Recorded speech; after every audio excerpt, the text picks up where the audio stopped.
खरीप हंगाम तोंडावर आला असल्यानं राज्यात शेतकऱ्यांची पेरणीपूर्व मशागतीच्या कामांना वेग आलाय, तर कृषी विभागाकडून देखील या हंगामाचं नियोजन करण्यात आलं आहे.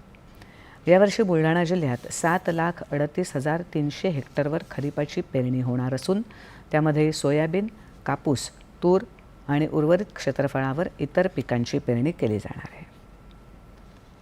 कृषी विभागाच्या वतीनं गावागावात खरीपपूर्व हंगाम सभा घेऊन बीज उगवण क्षमता, बीज चाचण्या, पेरणीच्या पद्धती या संदर्भात शेतकऱ्यांना मार्गदर्शन करण्यात आलं.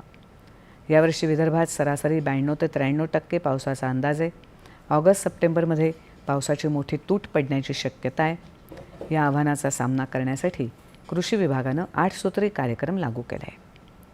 त्यासोबतच 100 मिलीमीटर पाऊस झाल्याशिवाय शेतकऱ्यांनी पेरणी करू नये असं आवाहन देखील कृषी विभागाच्या वतीनं करण्यात येत आहे. 5,72,128 आहे.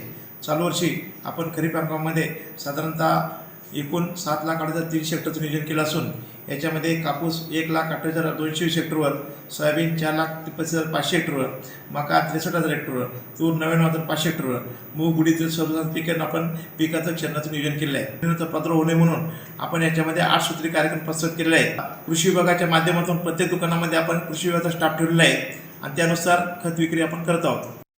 मी नागाटी वखाटी काळी कसर यसनं चालू आहे. बी बियाणे गेल आहे तरी मी पाऊस पडल्यानंतर मी पेरणी करणार आहे.